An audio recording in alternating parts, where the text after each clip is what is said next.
मैं पूरा मुल्क घूमा हूँ खत्म नबूवत की तहरीक में, पूरा पंजाब घूमा हूँ।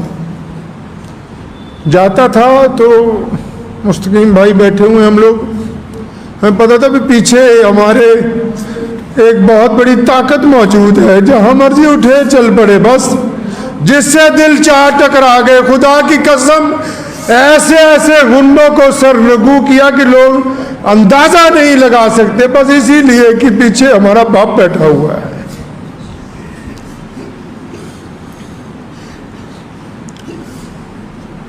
हमें पता है कि जाने वाले वापस नहीं आते।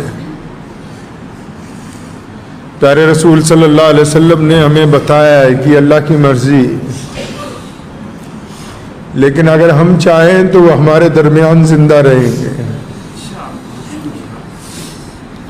जो परचम उन्होंने लगाया, अगर इसको हम जिंदगी के आखिरी सांस तक कायम रखें तो वो हमारे दरमियान है। गरीबों की मदद का जो सिलसिला शुरू किया, अगर हमने इसको कायम रखा तो फिर वो हमारे दरमियान है। मस्जिदों की आबादकारी का सिलसिला जो उन्होंने शुरू किया, अगर हम उसको जारी रखते हैं तो फिर वो हमारे दरमियान है। तहरीक ख़त्म नबूवत को अगर हम जारी रखते हैं तो फिर वो हमारे दरमियान है। और मैं आपको यकीन दिलाता हूँ, मैं किसी काबिल तो नहीं, बहुत गुनहगार आदमी हूँ, लेकिन आप यकीन रखें कि जब तक मैं, मेरे साथी, हम लोग जिंदा हैं तो इस मिशन को इंशाअल्लाह ख़त्म नहीं होने देंगे। और जब जाएंगे ना तो इसको मजबूत हाथों में दे के जाएंगे इंशाअल्लाह। जिस तरह हमारे वालिद ने एक मजबूत फ्रंट लाइन तैयार की कि कोई परवाह नहीं है। सिखाते कैसे थे ये भी आपको मैं एक मुख्तसर सा किस्सा सुना दूं। एक दफा बहुत बड़ा पंगा पड़ गया, कोई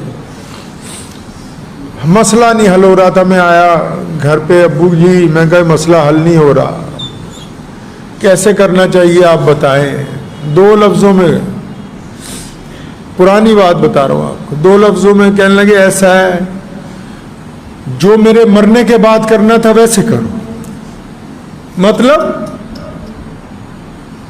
कि मैं ये नहीं देखना चाहता कि तुम नाकाम वापस आ रहे हो, और ये भी नहीं देखना चाहता कि तुम लोगों से पूछते रहो कि अपने मुसलमानों का तहफ़्फ़ुज़ कैसे करना है, इन मसाजिद का तहफ़्फ़ुज़ कैसे करना है, इन गरीबों के घर तक खाना कैसे पहुंचाना है। पर मैं, अगर मैं नहीं होता फिर कैसे करते।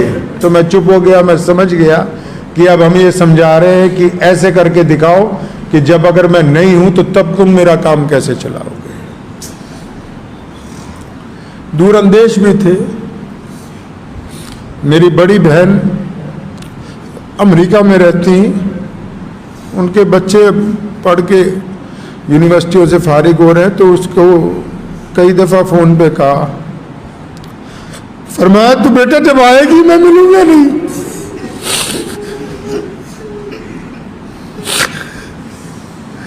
तो ये इस साल भी फिर, तो अभी जब ज़्यादा बीमार हुए तो उनका फ़ोन रोज़ आता है मेरी हमशीरा का। तो मैंने कहा बाजी आप जल्दी आए, आपसे अब्बू मिलना चाहते हैं। तो उसने 7 तारीख की सीट बुक कराई। सुनिए बड़ों के लफ्ज़ कैसे होते हैं। आज 10 तारीख है, 7 तारीख की सीट बुक कराई शिकागो से दिल्ली के लिए, और मुझे 8 को उसे लेने जाना था। तो 7 को जब एयरपोर्ट पहुंची तो एयरपोर्ट वालों ने कहा कोरोना टेस्ट कराया। उसने कहा हाँ जी कराया। तो उन्होंने कंप्यूटर में चेक किया तो कहा इसमें नहीं आ रहा। जिस लेबोरेटरी से करवा के आए उसने कंप्यूटर में चढ़ाना भूल गया। वो कहा आप जा नहीं सकती, वापस जाएं, फिर करवाएं, फिर सीट बुक कराएं। वापस गई, 12 तारीख की सीट बुक कराई, 10 को इंतकाल हो गया। कहा ना बार बार कि पुत्रा तू आना, मैं मिलना नहीं। मैं जब तू आएगी मैं नहीं मिलूंगा।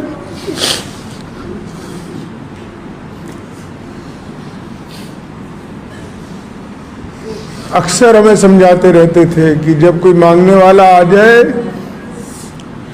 डांटना नहीं उसको। पर मैं वो अल्लाह से मांगने आ रहा, हमें तो अल्लाह ने वैसे ही बीच में फंसा रखा, ऐसे दे रखी है कि जाओ जाके उनसे ले लो। बाज़ औक़ात हम नहीं होते थे, कहीं सफ़र पे चले गए, कोई गरीब मुसलमान आ गया, कोई काम पड़ गया तो खुद ही उठा के सीधा ही थानेदार को फ़ोन करते हैं। बाद अफसरान परेशान हो जाते, भाई शाही इमाम साहब का सीधा फ़ोन आया, क्या बात हो गई। कितने गैर मुस्लिम दोस्तों को फ़ोन करके उनकी खैरियत पूछनी। खाना खाने बैठते थे, खुद बाद में खिलाते, अपने मातहत जो साथ में बाहर जाते सिक्योरिटी वाले की, पहले उनको खिलाओ। कुछ बेहतरीन पके तो जितने गैर मुस्लिम जानने वाले कि भाई उनके घर भिजवा दो पहले। उन लोगों के लिए दुआएं करते रहे जो उनके लिए बद्दुआएं करते रहे। वो बड़ी ख्वाहिश थी, मुझे कहने यार मैं हज करना है,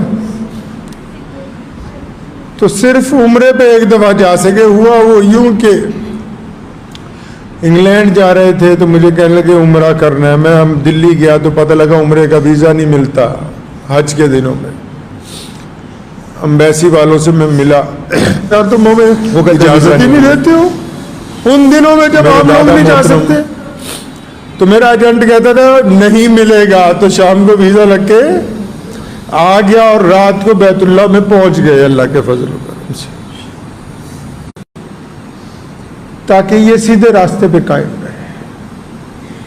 ये उनकी बातें आपको इसलिए सुना रहा हूं कि आज जिस मुकाम पे हम बैठे हैं ना, जिस जाहो जलाल और इज्जत के साथ पूरे मुसलमान पंजाब के खड़े होते हैं, तो अगर हम उनका सबक भूल जाएंगे तो सब कुछ हाथ से छूट जाएगा। एक बात समझाई, मैं आपको भी बताता हूं। फरमाया किसी मुसलमान की बुराई नहीं कर। हम बड़े बड़े वजीरों से मिलते हैं, कितने गैर और मुखालिफ भी होंगे और सियासतदान भी मुसलमान होंगे, वो अपने भाई की बुराई नहीं करना किसी के पास जाके। कमिश्नर को ये नहीं कहना कि फलां मुसलमान से हमारी नहीं बनती, और मैं अपने भाई को कमजोर करोगे पहले उसको गिरा दिया जाएगा, फिर तुम्हारी बारी आ जाएगी।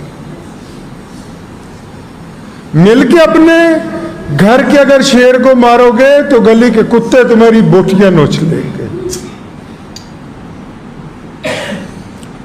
इत्तेफाक का सबक पढ़ाया, इत्तेहाद का सबक पढ़ाया। जिस दिन लॉकडाउन लगा पहला,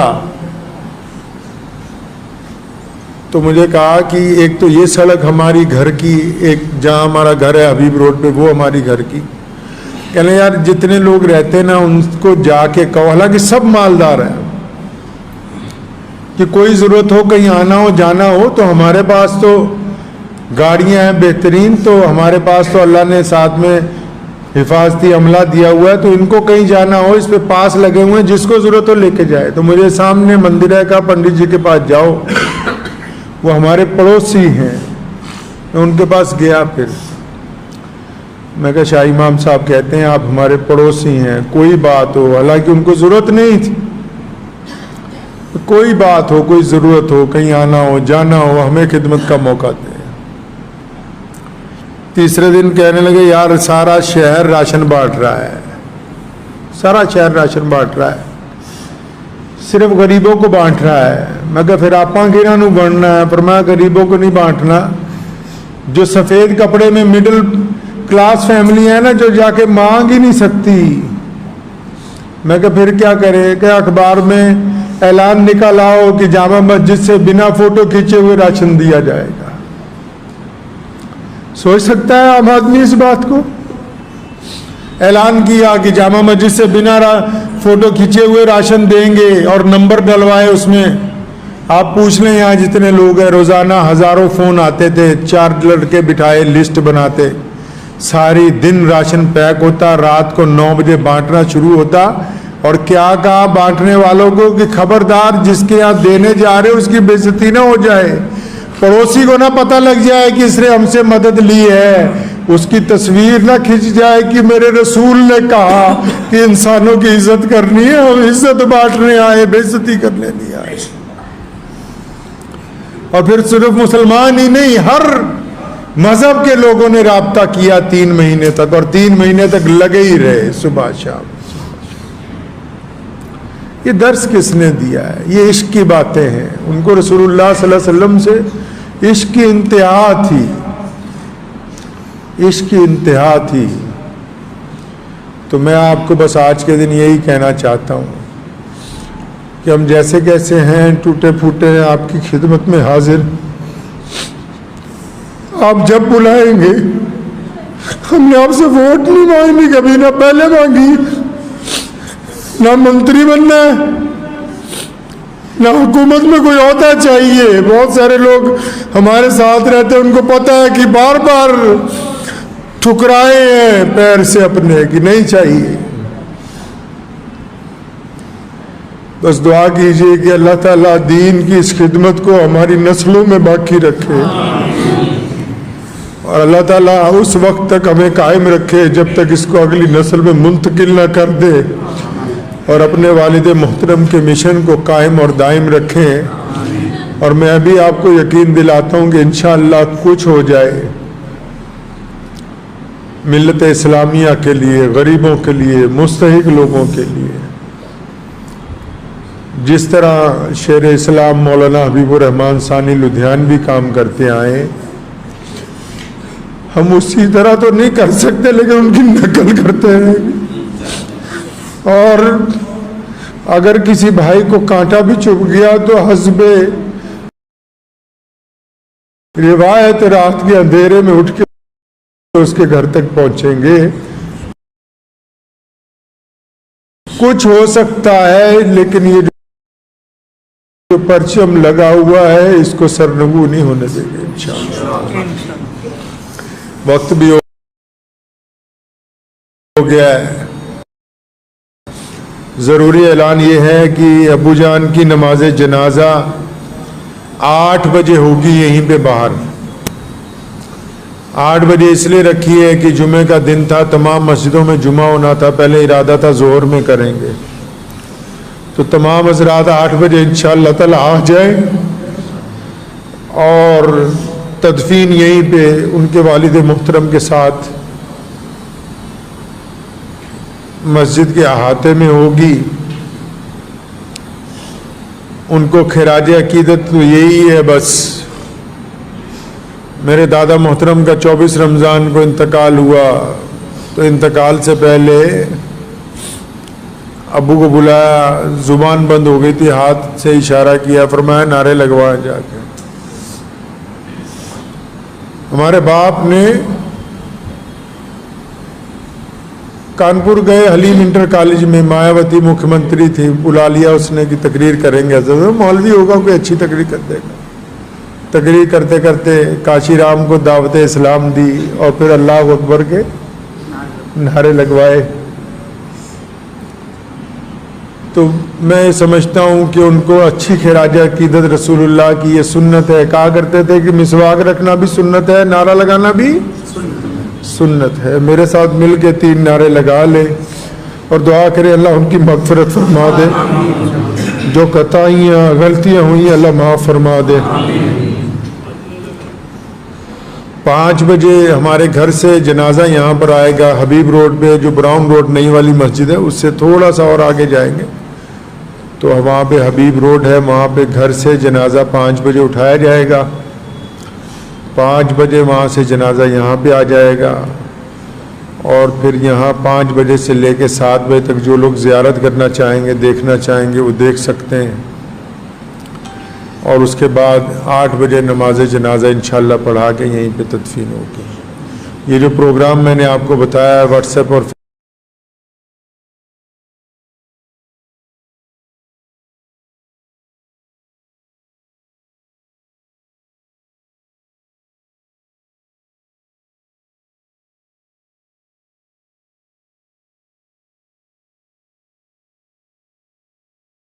फेसबुक के ज़रिए बाकी साथियों को भी बता दें ताकि जिनको ना पता हो, मुगालते में हो, उनको पता लग जाए। मेरे साथ मिलके बस 3 नारे लगा लीजिए इंशाअल्लाह ताला। आज इरादा नहीं था, हिम्मत नहीं थी। पहले मुस्तकीम भाई को मैंने कहा 1:15 बजे 15 मिनट के लिए बोलूँगा। फिर हमारे मोहम्मद अली भाई आए हुए हैं किराना से, तो उन्होंने मुझे आके इसरार किया कि नहीं आ जाओ।